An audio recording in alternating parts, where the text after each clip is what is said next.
Good morning, good morning, good morning, good morning, good morning, good morning, good morning, good morning. Good morning, good morning, good morning. Good morning, good morning, good morning, good morning, good morning.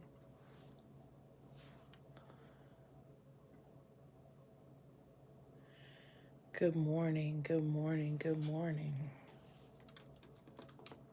Good morning.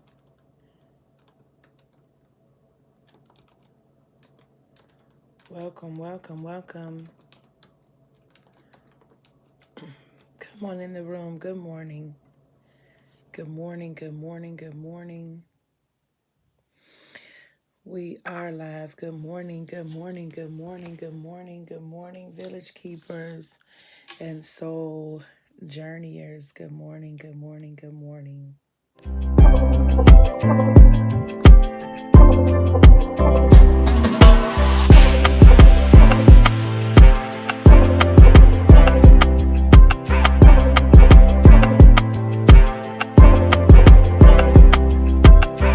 It's a vibe, it's a vibe, it's a vibe. It's a mood. Hey.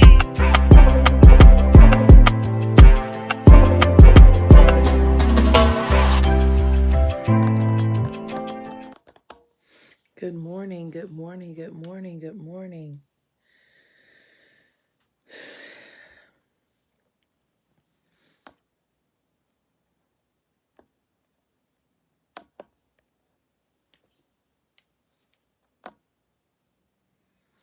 Good morning, everyone. Good morning, good morning, good morning. Good morning, good morning, good morning, good morning. Good morning, Sherry and Erica. Happy belated birthday, Sora, Erica. Good morning, Jamie. Good morning, Valerie. Good morning to each of you. To Tammy, good morning. To Beverly and Tamil and Antoinette and Kimberly and Barbara and Yolanda and Baba Omo, Ashe, to Glency, to Dr. V, to Kenya, Candace, Carmen, and Mia. Good morning. Good morning to each of you. Indeed, it is good to see your names. Good morning, Fernita. And good morning, T. Mark. It is good. Good morning, Devon. Ashe. Saying good morning to you is really shifting my energy. Good morning, just speaking your names. Good morning, Donna. Ashe, Ashe. Good morning, Regina. Good morning, good morning, good morning. Good morning, good morning, good morning to each of you. Before we begin with our reflection, with our chronicle, with our meditation, let me welcome you. I am Melva Sampson. I am the creator and the curator of the Pink Robe Chronicles, which is a digital hush harbor where we have an opportunity to engage in wisdom bearing and truth telling and sharing our truths. It is an opportunity for us to lean in, to glean from one another as we learn from our mother, Elder Mama Itihari, that we are community members, that we are strong enough to hold the truth of each community member. So I welcome you to this sacred space. There will come a point in time and our reflection where I provide a link, which is to an even more sacred digital space. It is called The Clearing. It is in the clearing where we talk back to various texts, either the texts that we were sharing or ourselves as texts, even our memories as texts. And so it is in that space where we go to have a more intimate conversation, and we welcome those who are willing to listen and or share, understanding that it is brave space. I want to thank in advance Digi Deacon Carmen White Yanak. I see you that you are on duty. I'm inviting us to continue to send good vibes of self-care to our Digi Deacon Natasha Robinson. And in the clearing in advance, shout out, and if she's on YouTube, to Digi Deacon Carlene. Shout out to Rihanna Roby, Dr. Rihanna Roby, who is on YouTube, and all of those, our YouTube family, Kanita McGee, to my brother Justin. We say good morning, good morning, good morning. And to you, our Facebook family, we welcome you. I invite you, thank you, Reverend Carmen, to please click like and share Good morning, Dr. Maria Arvelo Lumpkin. I invite you to please click like and share. I want to provide briefly in this week's announcements.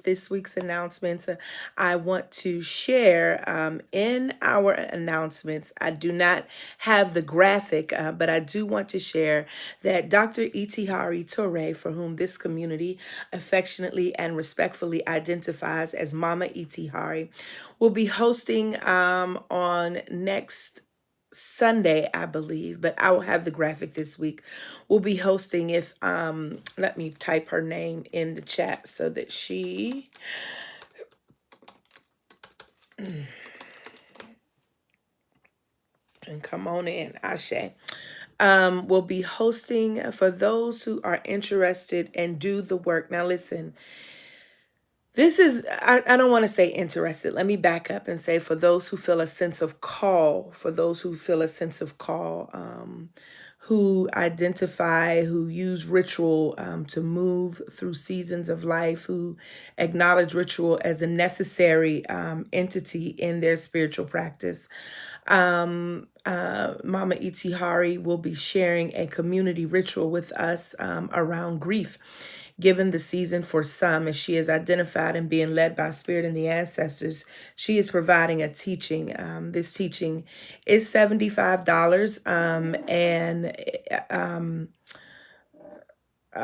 and that's what I'm gonna say about that. I was about to qualify that, but for those who know Mama Itihari, Dr. Torre, I'm not going to qualify that because it was just Black Friday, and I know that many of us spent in spaces and places that don't have our best interests at hand, that do not in any way, shape, or form give back to us. That's not a judgment on anyone.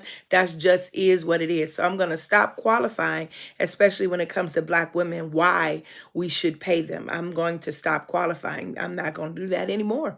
I am not going to do it. It is just going to be is what it is because people pay for what they value. Ashe, and if these things aren't what you value, then you should consider, redirecting those funds. And so I want to say in advance that this ritual will be $75. And as soon as she gets it to me, she has invited several communities to really do this deep dive, to do this work. And I know some of you reach out to me personally from time to time. You want more information. You want to know where to start, what books to read, so forth and so on. This is it right here. This is the one.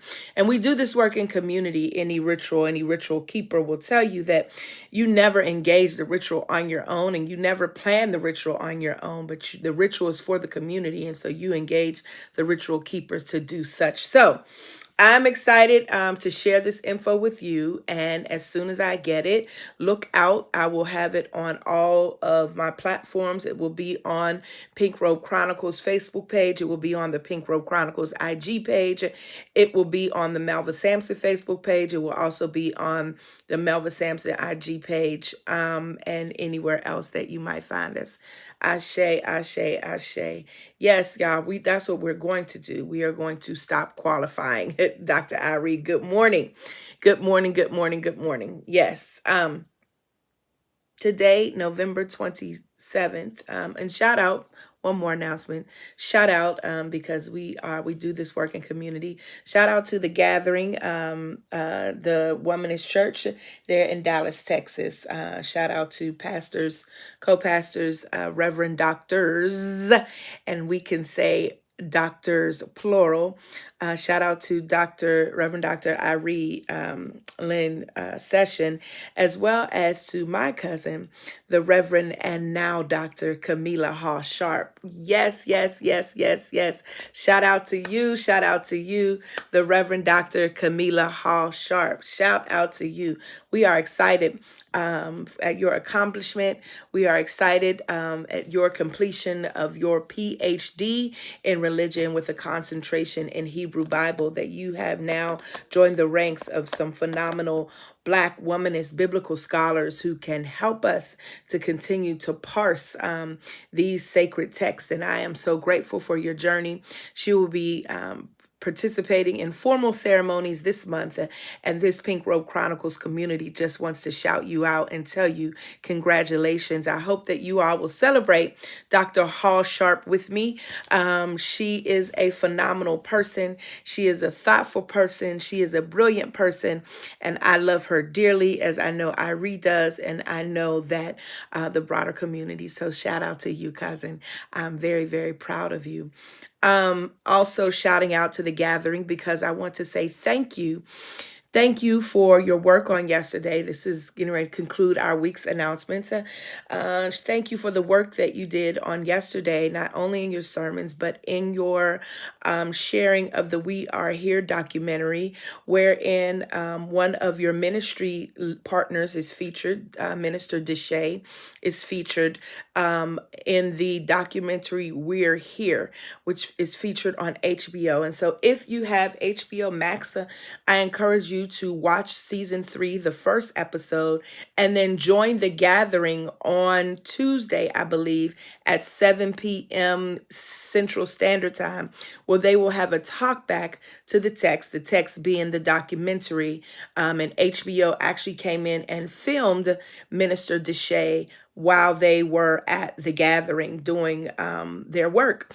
And so I want the Pink Robe Chronicles community to stand in partnership, to stand in solidarity with the gathering experience. I want us to watch the first episode on season 3, HBO Max of We're Here. And then I want us to join the gathering community on Tuesday at 1, no, what did I say? Tuesday at 7. Okay, and we'll provide those links. Ashe. Friends, family, it is good to see you. This is the first Sunday of Advent.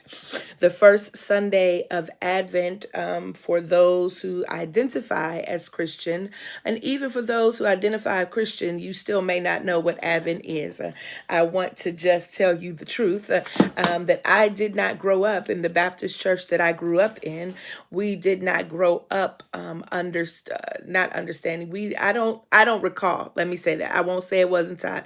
I do not recall observing Advent. I recall observing Lent, but I do not recall observing Advent. And so it was not until seminary that I learned. Shout out to Barbara Day Miller, to Dean Barbara Day Miller. Shout out to you there, the former Dean of Worship at Candler School of Theology, where I learned.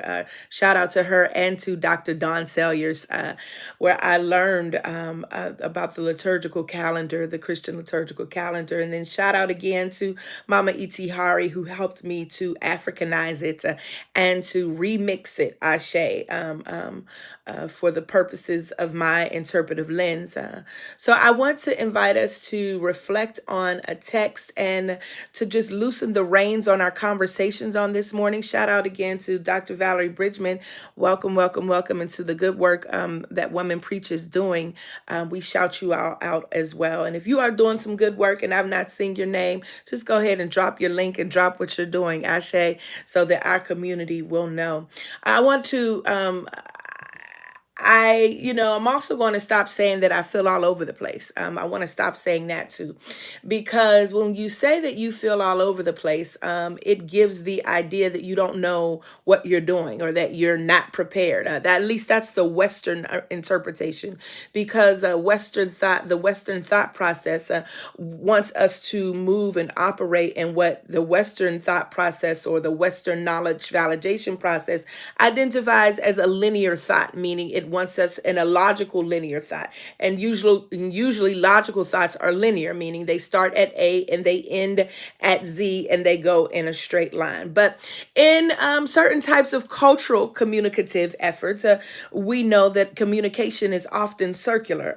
It often represents our indigenous cosmological understandings, and that is that things move oftentimes very circular, and that while we often get back to the very point with where we started, the way in which we get there can take a circuitous route. I feel my help already. And so I felt the Spirit in that very moment of me getting ready to say I feel all over the place as some kind of diminutive state.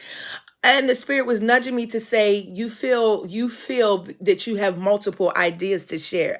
And we always often have multiple ideas to share. And that when we retrain people to when we retrain folk with a particular cultural proclivity, come on, Holy Ghost, to begin to think, we are often always already these polyvalent, multi-layered thinkers, ideators, if that's a word. And so many of us, this is not where I'm going, but let me just stop right here. And so many of us struggle a little bit because we try to put it all in a container and make it coherent. But here's the thing: even if we just take some of our family systems and the way we have communicated these last few days in our families of kin, right, around the table, or the way folks cut other folks off and the way folks be engaging, like, we get it. There is a method to this.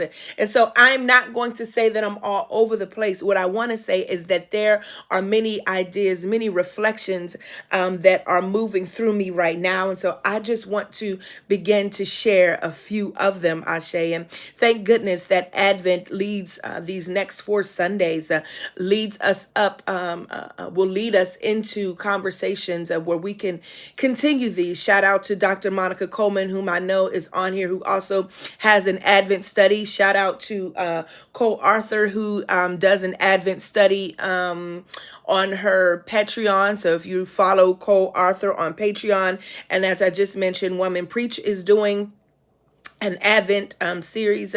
Shout out to everybody who's moving in that space. I want to invite us to consider this text. Luke chapter 1. Listen. Many have undertaken to draw up an account of the things that have been fulfilled among us, and just as they were handed down to us by those who from the first were eyewitnesses and servants of the word. With this in mind, since I myself have carefully investigated everything from the beginning, I too decided to write an orderly account for you, most excellent Theophilus, so that you may know the certainty of the things you have been taught. In the time of Herod, king of Judea, there was a priest named Zechariah who belonged to the priestly division of Abijah. His wife Elizabeth was also a descendant of Aaron. Both of them were righteous in the sight of God, observing all the Lord's commands and decrees blamelessly. But they were childless because Elizabeth was not able to conceive, and they were both very old. Once, when Zechariah's division was on duty and he was serving as priest before God, he was chosen by Lot, according to the custom of the priesthood, to go into the temple of the Lord and burn incense. And when the time for burning of incense came, all the assembled worshipers were praying outside. Then an angel of the Lord appeared to him, standing at the right side of the altar of incense. And when Zacharias saw him, he was startled and was gripped with fear. But the angel said to him, "Do not be afraid, Zechariah. You are to call him John, and he will be a joy and delight to you. And many will rejoice because of his birth, for he will be great in the sight of the Lord. He is never to take wine or other fermented drink, and he will be filled with the Holy Spirit even before he is born. He will bring back many of the people of Israel to their Lord God, to the Lord their God, and he will go on before the Lord in the spirit and the power of Elijah, to turn the hearts of the parents to their children and the disobedient to the wisdom of the righteous, and to make ready a people prepared for the Lord." I'm jumping down to verse 23. And when his time of service was completed, Zechariah returned home. And after this, his wife Elizabeth became pregnant and for 5 months remained in seclusion, The Lord has done this for me, she said, and in these days she has shown his favor and taken away my disgrace among the people.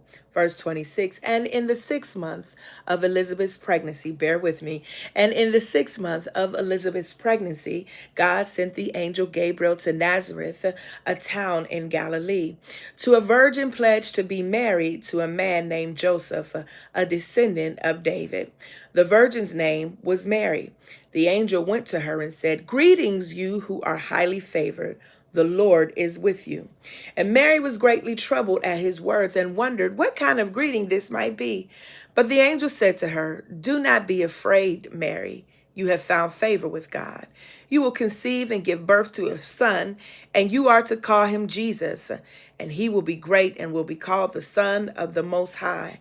And the Lord will give him the throne of his father David, and he will reign over Jacob's descendants forever, and his reigndom will never end."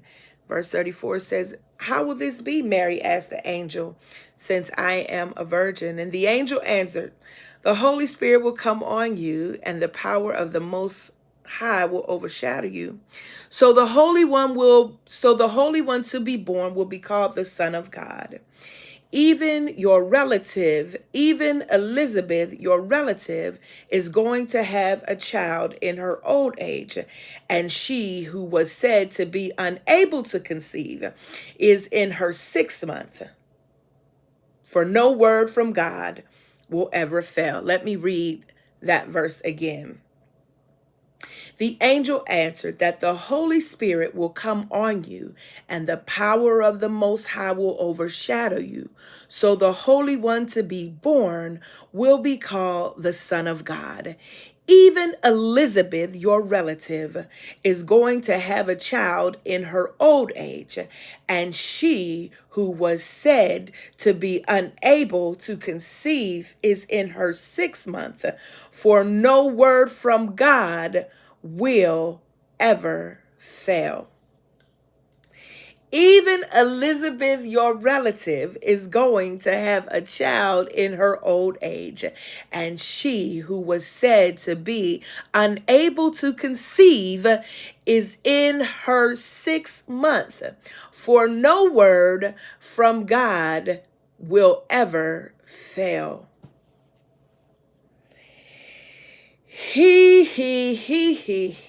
I just really want us to reflect on the theme, there is always an example.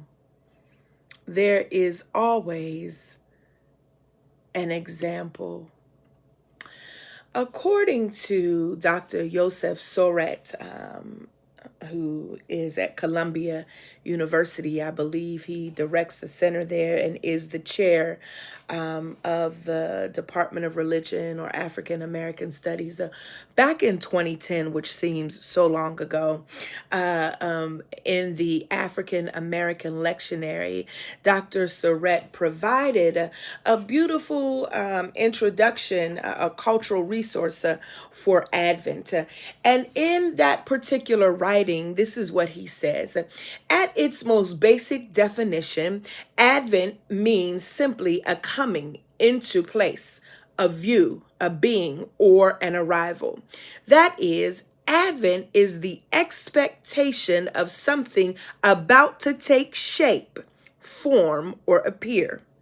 As a proper noun, Advent refers more specifically to the arrival or approaching of the Christmas season. Each year, Advent takes place, this is still quoting him, each year Advent takes place during the 4 weeks that precede Christmas. Christian churches celebrate Advent through a variety of rituals, including the lighting of candles, performing of pageants and concerts, and the collective singing of those hymns singled out as best capturing the reason for the season. Through all of these sundry activities, congregations prepare to celebrate the coming of the Christ child and the birth of the baby Jesus, end quote. But let me open that quote back up to pick up this last paragraph.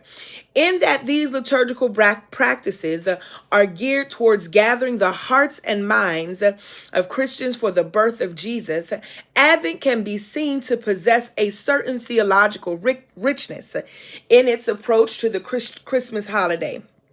Advent is intended to prepare, excuse me, y'all, my tongue is so heavy. In its approach to the Christmas holiday, Advent is intended to prepare Christians for the coming of Christ into the world and to remind believers of the incarnation and the fact that central to the Christian faith is a belief that God abides immanently with God's creation. In short, Advent serves to shore up in Christians a confidence that God is with us, Emmanuel. Additionally, while Christmas functions to memorialize the birth of Jesus, in the words of John's Gospel, the moment in which the Word became flesh, for a 21st century church, Advent also orients celebrants expectantly towards the anticipated return of a resurrected Christ. In this regard, Advent uniquely captures the manner in which Christian faith is defined by a hope built on that which is already, which is the birth of Jesus, and that which is not yet, which is Christ's return. A faith that is both incarnational and eschatological, end quote. Again, this is a resource that you can find in the African American Lectionary, dated Sunday, December 19th, 2010. The readings that I just read are from Dr. Joseph Sorett. Joseph Sorett, Ashe. For Advent, then, this is the first Sunday of Advent. The first theme of Advent is the theme of hope. I want to say that I was considering a few other texts, particularly the texts that were read, that were laid out in the lectionary for me, that recognized or that identified or at least spoke to this understanding of hope. But then I listened to, I was going to play it here, but I'm going to save it for those of us who come to the clearing and share this clip in the clearing. But then I was directed to this story of Mary. And as I was reading this story of Mary, I needed to read the entire chapter. And I began to starting at the beginning, reading the story of Elizabeth.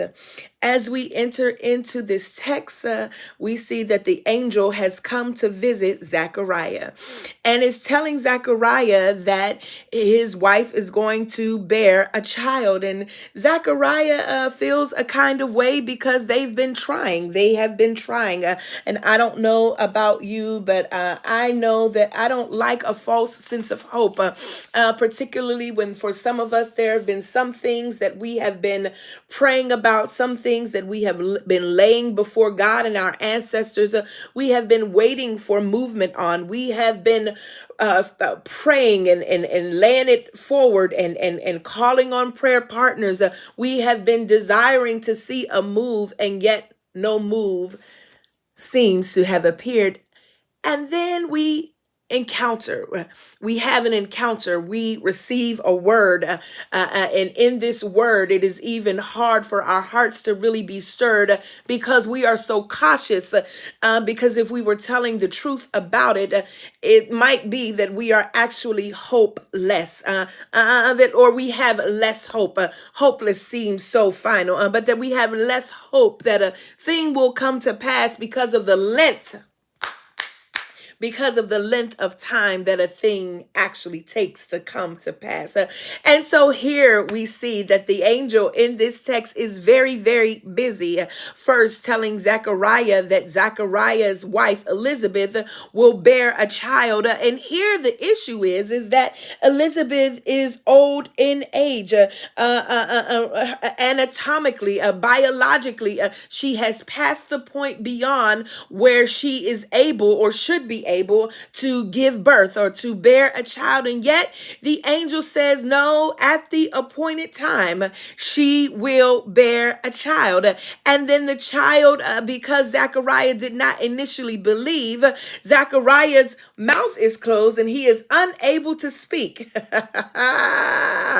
But then when he goes home and after his service was completed and after he and Elizabeth engage in the act, she becomes pregnant. And for 5 months, she remains in seclusion. And she said that the Lord has done this for me, that in these days the Lord has shown favor and has taken my disgrace away from among the people. And then we begin to enter into this story. I just want to talk about again that there's always an example. As we go into the story, which many will focus on and which we will focus on in the coming weeks of the birth of Jesus, then we see that Mary, an angel meets Mary to tell Mary that the favor of God is upon her and that as a result of this favor being upon her, that she will bear a son. Talk about favor. Talk about some kind of favor, which really means that the power of God will rest on you to be able to carry the heavy load that is already within you. That is what favor is. That favor is not about some kind of supernatural material gift. Favor is not about, because you went to the car dealership and they pulled up your credit and what you really had on your credit was not really there. And so your credit really is a 6 with 600 and somehow it read as a 702 and you running out talking about favor ain't fair. That's not what favor is. Favor is the power, the power that is bestowed upon us. In this text, it says by the Holy Spirit. It is a power bestowed upon us, excuse me, to be able to carry the load, to be able to bear, to be able to birth, to be able to bring forth the promise of God. Jesus. That's what favor is. And so in this season where we have less hope, in this season where we are faced with so much, in this season where every time we turn around, we are affected by mass shootings, wherein it creates a level of anxiety, even if we are going into the grocery store, into the Target, into the Walmart, to the Atlantic Station, wherever we might be in this season. I read that the Gun Archive said that this year in 2022, there have already been 600 mass shootings in this season where we have less hope, where we are reading and learning about our departed sibling, Shanquella Robinson, who thought that she was with friends, thought that she was going to celebrate a birthday, only to get there to have her so-called friends, or in the words of Dr. Irie, her frenemies turn inward on her and kill her, and only to come home to lie about how she died. In this season where we have less hope, where if you are like me, this season has been one for the books, where you have buried two of your closest friends as the same age as you, where you have put them in the ground, eulogize them. When we are in times of these times of having less hope, there is a way in which we need to reframe to understand favor as the ability to be able to carry the burden, because the promise can be burdensome. My.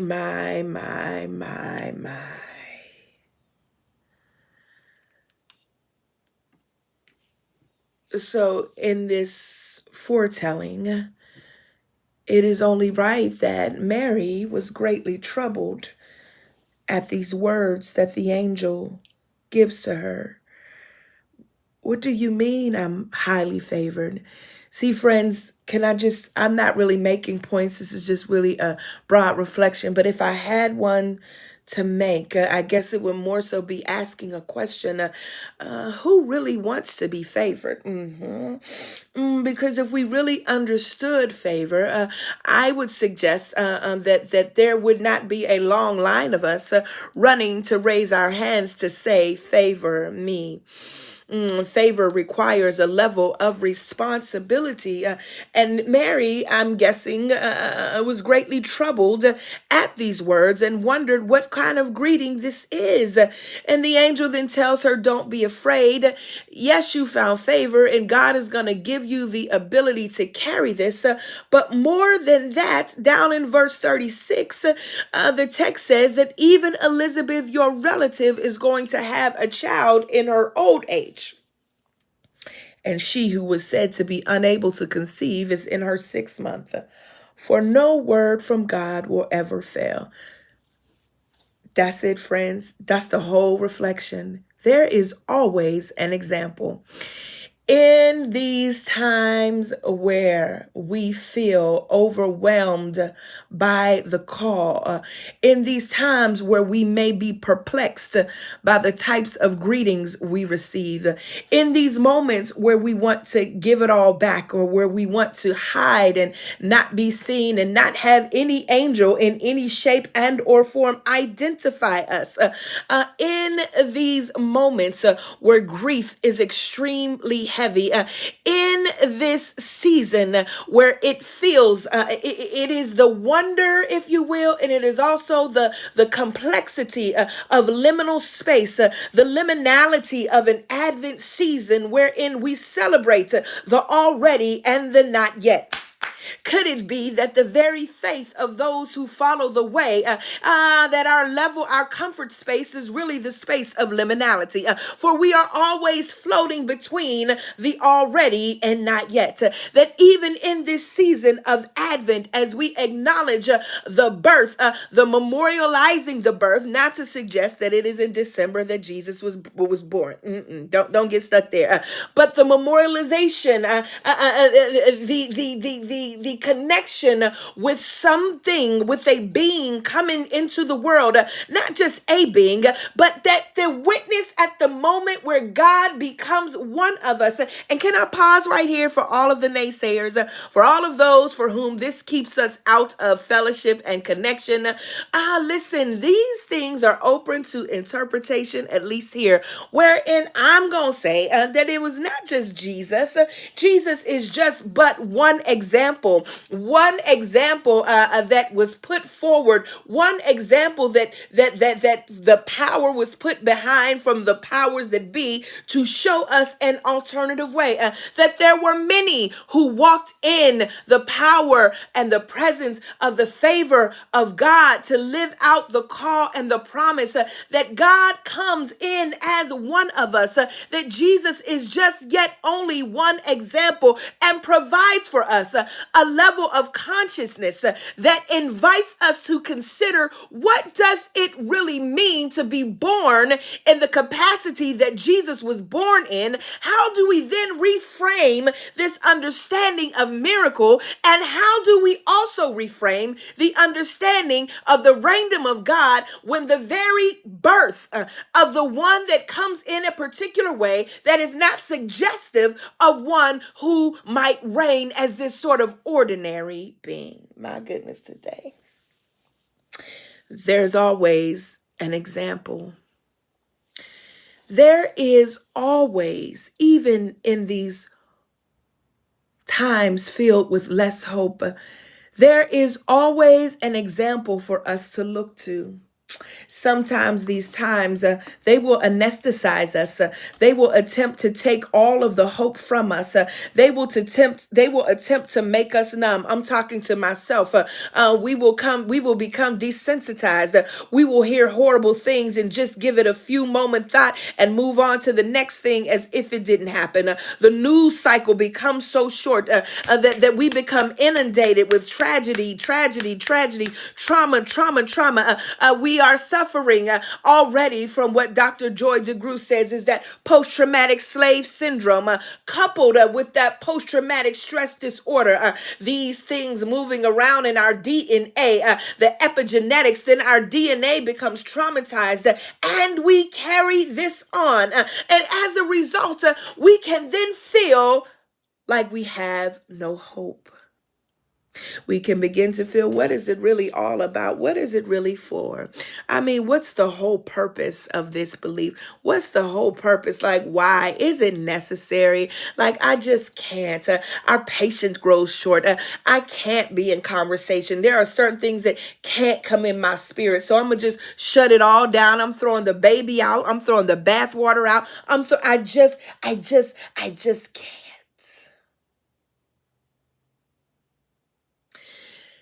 I want to suggest, if I can,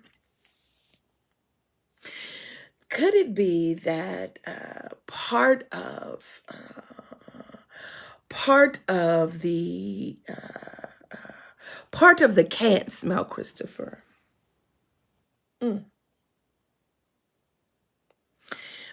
is because it's hard to believe. It's hard to believe. It's hard to hope. It's hard to hope.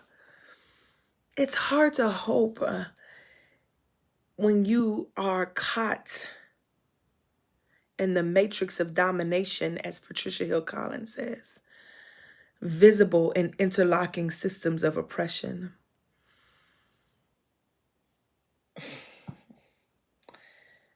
Can we, are we gonna talk or are we not? It's hard to hope when you have been doing what you believed is required of you. Well, let me just talk to groups of us for a second. It's hard to hope. It was beautiful. I received a mailing in this week from Howard University. There are 10 women deans, 10 Black women deans running the various schools at Howard University. And I thought that right there is it. It gave me hope. It was the example. It's hard, I say. It is hard, I imagine, for those in various fields who have been doing the work and receive a message like Mary and says, hold on, in just a little while, this is what you are going to bear. This is what's going to come from you. And you're wondering, is this really going to be true? Because you've had to sit by and watch some mediocre men soar beyond you when you were the being who was doing the work. You've had to sit idly by and watch some folk who had no experience doing any of the things that you do somehow go beyond the level of promote. I'm talking about hope.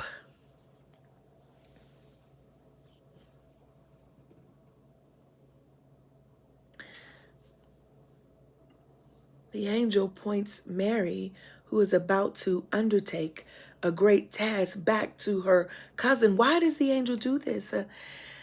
Because Elizabeth had lost hope also. Not only did Elizabeth lose hope, but the community that was around her, they mocked her because in order to be identified as a contributing person, or a woman, a woman's greatest contribution in those times was to be able to bear children. Her ability, her identity was tied to her ability to give birth. My goodness today, my goodness. And so because this had not happened for her, both she and her husband lost faith. They lost hope. But the angel says to her, listen here, even it is hard as you are grasping this, even your cousin is about to give birth. Just when you're thinking, I'm not sure if this is really going to work out. I'm not sure if this is really going to happen. I'm not sure if collectively we can really make it happen.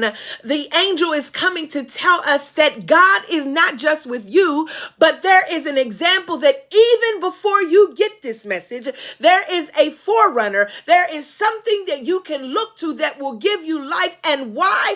Because for no word from God will ever fail. That's what the text says. For no word will ever fail.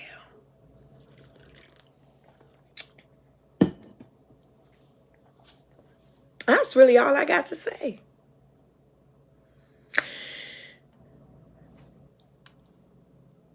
That no word. Let's just hold on. Let me back up. Let me take that back. Let's deal with this hope before we head over to the clearing. Hope. Hope is a synonym, or let's talk about the meaning of hope, and then let's talk about some synonyms of hope. So hope as a noun is defined as a feeling of expectation and desire for a certain thing to happen. It is a feeling of trust. For example, Webster says, an example would be our private friendship upon hope and affiance whereof I presume, right? Okay, let's keep going. But as a verb, we know a noun is a person, a place, or a thing. So hope as a thing is a feeling. It is a feeling that we feel hope, like a feeling of expectation and desire. As a verb, we know that a verb is action. It is doing, right? Hope then defined by Merriam's as a verb is when you want something to happen. When you want here is the action. When you want something to happen, a feeling is the thing when you feel it. And the verb is when you want it to happen or to be the case. Let's go to this transitive verb. Let's just have a little grammar class here. Hope as a transitive verb means this: to desire with attainment of expectation or fulfillment.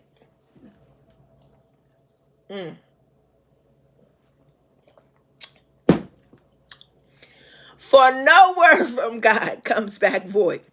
To desire with attainment of expectation or fulfillment. That means to expect with confidence. For instance, your business is going well, I hope, right? Yeah, it is that even you are saying it sounds like a question, but you are really posing it as a fact. Your business is going well, I hope, to expect with confidence.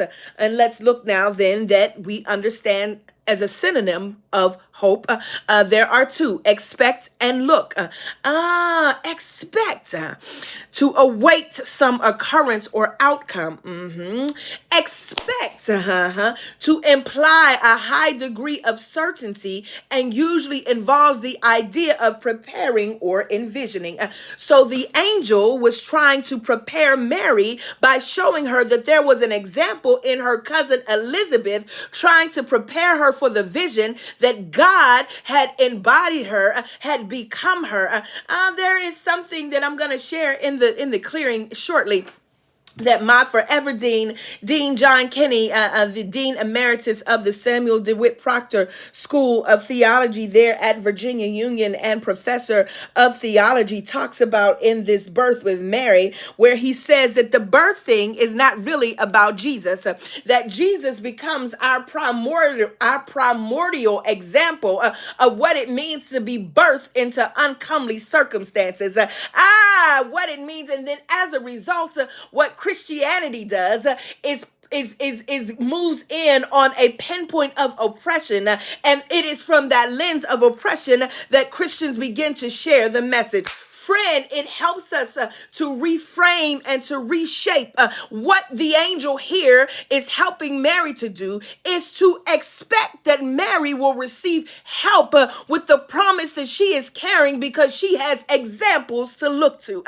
Expect, it implies a high degree of certainty. Hope implies, listen to this, hope then implies little certainty, right? So, well, what do you mean? If expect implies a high degree of certainty and usually involves the idea of preparing or envisioning, then how does hope imply little certainty? Hope implies this. What I think the entry in this definition is attempting to say, it gets a little confusing, but what I think the entry is attempting to say is that both hope and expectation, right, suggests that confidence or assurance in the possibility that what one desires or longs for will actually happen. So we have expect. We talked about hope. Another synonym of hope is to look. My. Look with, or when you include look with to, it implies expectations, or it implies insurance that expectations will be fulfilled. For no word from God will ever fail. Oh, my. As in, I look to the hills from whence cometh my help. As in, my faith looks up to thee, thou Lamb of Calvary, Savior divine. As in, therefore, I will look to the Lord. I will wait for the God of my salvation, and that God will hear me. And when you add look with look for, it implies less assurance, but suggests an attitude of expectancy and watchfulness. Friends, what am I trying to say? I am simply offering this.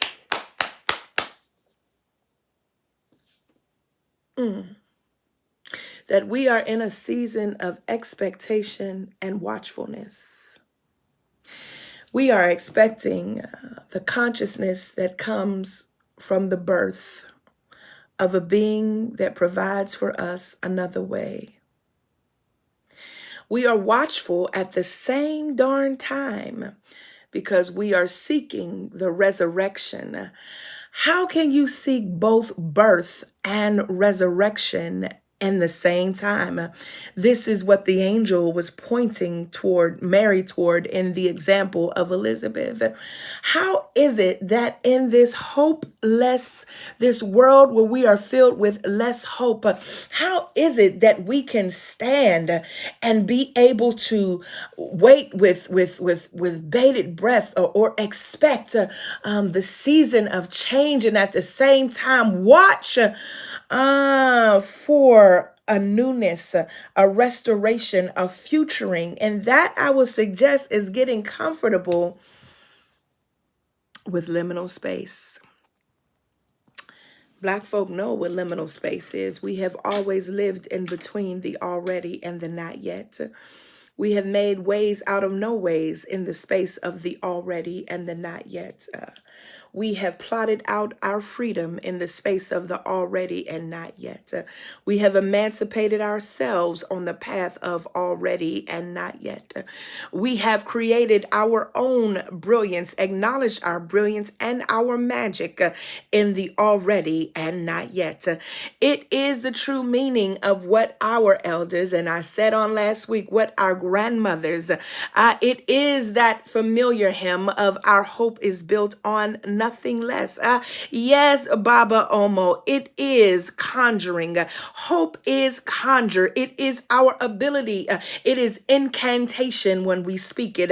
It is a chant. It is our ability to call something into nothing. It is what it means to say, speaking those things that are not as though they are. It is the literal function of Ashe. The function of Ashe is to say something and to have so much power, which is the Ashe, to have so much power in your being and in your word that when you say it out of your mouth, it comes to pass. Hope is our ability to shift. Hope is our ability to turn it. Hope is our ability to see beyond what the natural eye can see. And when we hope, what I want us to know is that there is always, hey, God, Jesus, who I have lifted my own spirit. There is always an example.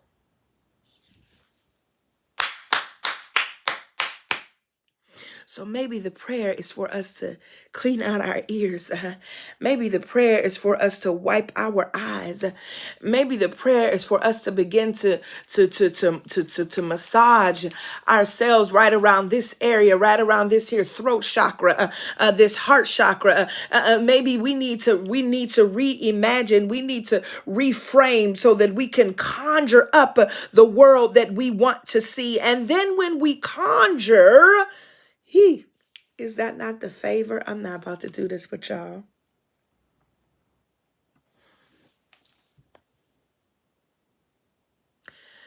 We remember that our conjuring does not come back void. Oh my God, today. It does not. It does not. Hey, God, today. It does not. Do you hear what I say? It does not come back void. I want to tell you, friends, there is always an example. There is always an example. My goodness, today I'm trying to get you this Zoom link. There is always, always, always, always, there is always an example. Listen, come on and just begin to type in the chat right now. Begin to type right now into this chat. And for whatever reason, it is not allowing me. Come on, what are you saying today, Spirit? Ashe, ashe, ashe, ashe. Yes, yes, yes, yes, yes, yes, yes, yes. Yes, yes, yes, yes, yes. My hope is built. My grandmama would sing that. My goodness. Hey, hey, hey, hey. Listen, I have placed everything where it needs to be. I invite you all to come on over to be with us in this space. Okay, Dr. Rihanna, I see your message. Ashe, I invite you to come on over, and to join us where I'm going to share this clip further with Dr. Dean John Kinney. Some of you saw it on my Facebook page, but I want us to watch it in community and to talk back to the text. Listen, for those for whom, Ashe, and hold on, let me correct myself.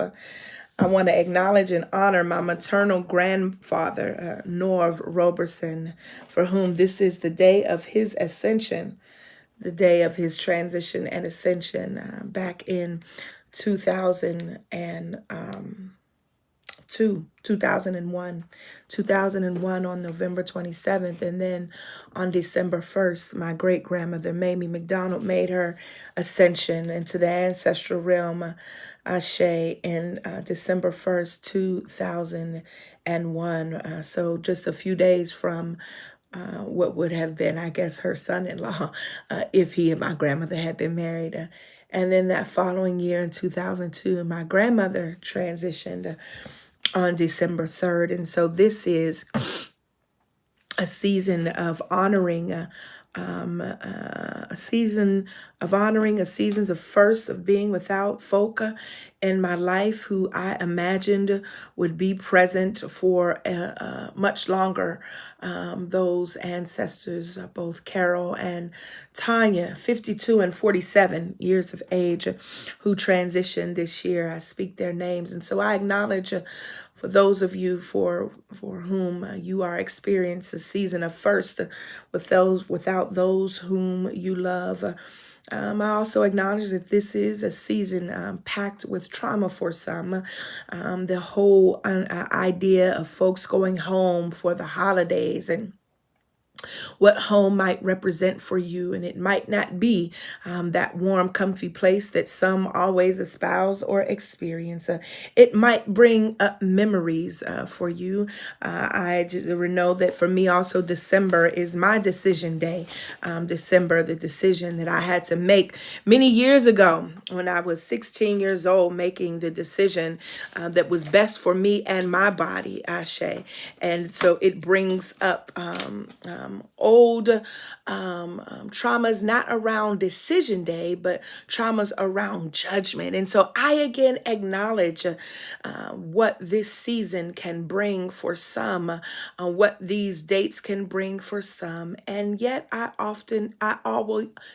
and yet I also want to say, Baba Omo has given us a word in that we have the ability within us to conjure up hope, because hope does not have to happen in the same space as affliction. My God. Eh.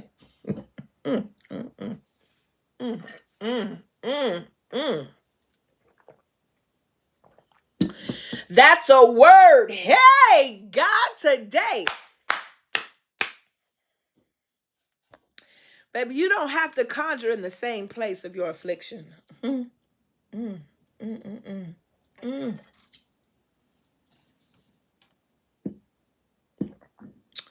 My. Listen. All right, y'all, let me go on. I'm getting texts. Y'all telling me y'all waiting to get into the Zoom. I want to thank you in advance. I love you all. We're going to see you next week. Thank you for those in advance who always give and share. I invite you. This is our PayPal to give to Pink Robe Chronicles. Our Venmo is Melva-Sampson. Melva-Sampson. And our Zelle is Dr. Melva Sampson at gmail.com. Dr. Melva Sampson at gmail.com. We're going on over to the Zoom.